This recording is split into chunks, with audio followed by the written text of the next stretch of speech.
Alright, good afternoon everyone. My name is Benjamin and welcome to another video for the Roanoke Valley Chess Club. And today we're going to be looking at a great game of the past, and whether or not it's great, that's up to you, because it's a little dubious in a lot of regards because it was played in 1851 and the style at the time was a lot of players today would think it's a bit over the top, but there's still some very useful tactics that we can learn from this and some useful principles that we can learn from this. So it's a very instructive game.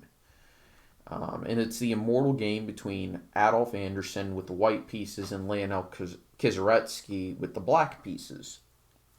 And we see a King's Gambit, which at the time was extremely popular because, well, 1850s, you have to play gambits. And accepted. This was basically forced because, again, 1850s, you accept sacrifices. And instead of knight f3, which was extremely common at the time, was probably the more favored move, and is actually still the more favored move when stronger players play the King's Gambit, though bishop c4 is also fairly popular amongst stronger players, just to dodge some of the some of Black's well-known responses in the King's Gambit if knight f3. Currently, other options, currently the most recommended in John Shaw's book, The King's Gambit, is to play knight c6. And he actually says at this point white is lost, or at least strategically, positionally lost. He actually says that this move is a bust to the bishop's gambit. I have my doubts. His analysis is no doubt very good, but I find it extremely difficult to believe that this move is a universal panacea to the King's Gambit, especially when you can challenge the strength of the bishop in the center and not really have to worry too much with d5.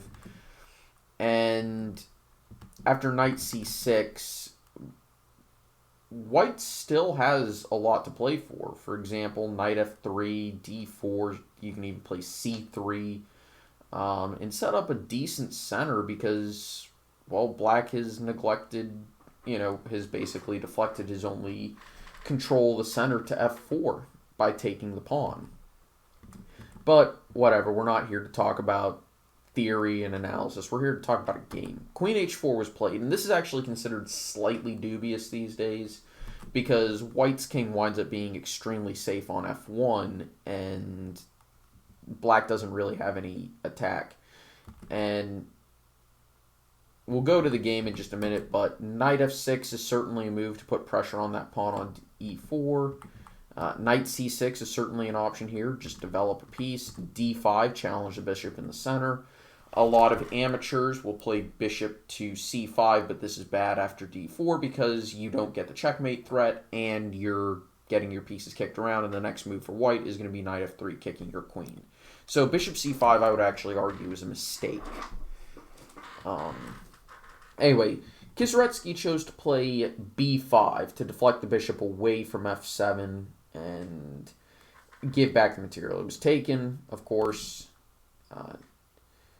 Knight f6, knight f3, hit the queen, and then d3. I thought d4 would have been an interesting move, just a little bit more explosive, control the center a little bit more. But no, d3 is perfectly acceptable. It defends a pawn on e4, and it does its job of getting of allowing the bishop to develop. So there's no problems here. Knight h5 was played, though I think c6 here would have been a good move. Besides hitting the bishop, you're preparing to play d5 yourself and break open the center. Bishop e7 would have also been good to prepare castling and to get your king to safety and allow you to play d5 and then develop your bishop and your pieces. But no, Kizaretsky chose knight h5. Again, moving a piece, and you don't want to be moving your pieces over and over and over again in the opening without good reason. That queen has moved twice, that knight has moved twice. The bishop on b5, sure, it's moved twice, but it was forced to because it was threatened. And the knight's only moved once, and white's moved 3 pawns and is preparing to move his other pieces. So there's no problem there. Now, this move actually prevents knight g3, which is a major threat. And Kieseritzky played knight h5 because he wanted to play knight g3 check to win a rook or an exchange. So Anderson says, no, you're not doing that. Now, if knight g3, pawn takes knight, you can't take the rook because, well, at the end of the day, you're not threatening the rook. So queen g5 to get rid of the knight and to somewhat remove threats.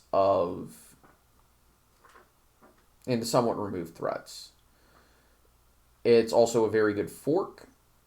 And actually, Kieseritzky in the game said g6 would have been a better move in order to make my threat, in order to make his threat better. But again, he's not really developing. He played queen g5, knight f5, of course, saves the bishop, and stops knight g3 for eternity at this point. c6 was played to dislodge the bishop and to unpin the d-pawn. Anderson played g4, hitting the knight. And you can exchange pieces with pawn takes bishop, pawn takes knight. But I would probably prefer to have the white pieces in that situation just because I think white has a better position there. So knight f6, it was chosen. And rook g1, this protects the pawn and prepares to trap the queen, which is in some great danger. And also continue to notice that black is not developing other pieces. That's the way they played in the 1850s, is if you're being attacked, you just move your pieces constantly, or if you're attacking, you just move your pieces constantly. You don't develop new pieces and bring those into the attack. Anderson develops a piece with a very good purpose in order to prepare trapping of the queen while developing his own pieces. Sure, he's sacrificing his bishop, but, one commentator suggested h5 is a possible option for black here, but it's interesting for sure. But Kieseritzky took the bishop, and Anderson threatened the queen, threatened it again, and prepares to trap it with queen to f3. So that forces a knight to go somewhere, and Kieseritzky undevelops it completely. Bishop takes, and again, notice how Kieseritzky has not been developing his pieces. He's just been moving his knight and his queen constantly and taking material. Whereas Anderson is continuously developing. Sure, he sacrificed a piece, but his pieces are a lot more useful because they're out and they're doing stuff. Queen f6, knight c3, bishop c5, casually sacrifice a rook. One commentator suggested d4. I believe it was Richard Reddy suggested d4. But knight d5, and I like this move. Hit the queen. Doesn't matter about material. You're getting your pieces to their most useful squares. You're threatening knight c7, stuff like that. Queen takes, and instead of playing knight c7 and picking up an exchange, Anderson decided to go for the king, which is still in the center. And these types of sacrifices will work if you have all of your pieces developed, or almost all of your pieces developed. If you have almost all of your pieces around your opponent's king, and your opponent doesn't have many defenders, and your opponent's king is in the center, or just it doesn't have many defenders in general. Because if your pieces are around the opponent's king, it doesn't matter where the king is on the board if it doesn't have defenders. So there were a few other ways that some people have suggested white could have played and still done well. d4 being one, rook to e1, and bishop to e3. However, the game is not as spectacular if those options are taken, and whether or not they actually win is a whole different question altogether. And Kasparov said that if the game continued in demure fashion like that, it wouldn't have its beauty, and chess would be without one of its crown jewels. So he kind of understands bishop d6, and he likes it. And I agree. It's a very beautiful move, and it does everything you could possibly want a move to do in this game. And this sacrifices both rooks. Now, Wilhelm Steinitz suggested queen to a1, king there, king there, bishop takes. And the weird thing is, I still really like Anderson's position. I still really like Anderson's position.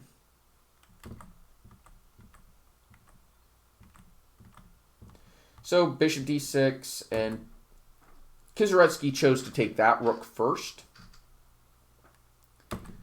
Anderson plays e5, which shuts the queen out of the defense. And this is actually a really brilliant move, and the final combination doesn't work without it. Queen takes a1, and king to e2. Now, black doesn't really have many options for moves here, as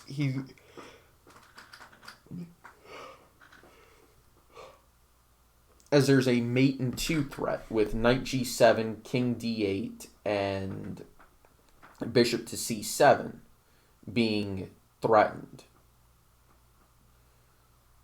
And Kieseritzky claims he resigned here, and a few other sources claim that the game actually did end here.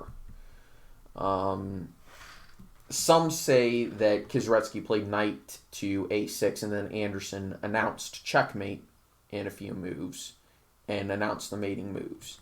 So I'm going to show you the checkmate, and I'm going to let you guys figure it out starting in this position. I'll give you about 10 seconds. It's a really famous combination, and it's a beautiful combination. And the key is that you can't play bishop to c7 checkmate after knight g7, but you're close. You're close, and it requires a deflection tactic or a decoy tactic, whichever you want to call it. And here's another hint. Every move is check, and you'll get checkmate. Right. So it's knight to g7, check, king to d8, forced. And then this is the move that a lot of people would have difficulty finding. You would love to play bishop here, but of course the knight would take it. And you'd love to play bishop here, but the other knight would take it.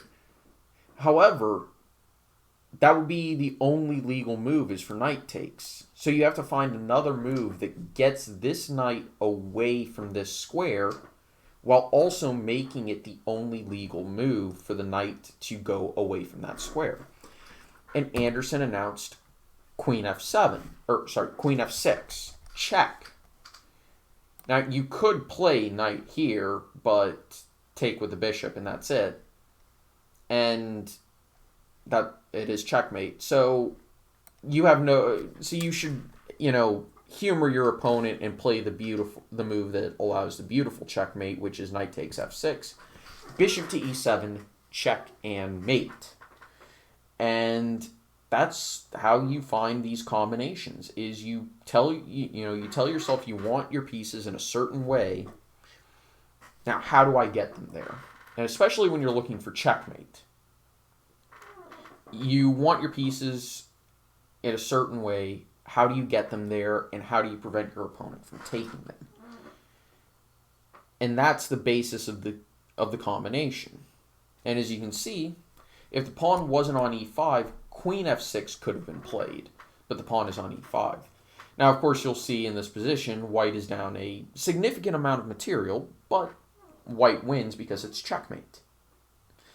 And that's why games like this are beautiful. Anyway, I want to thank everyone for watching. I hope you enjoyed. I'll see you next time. Take it easy. Have a nice day.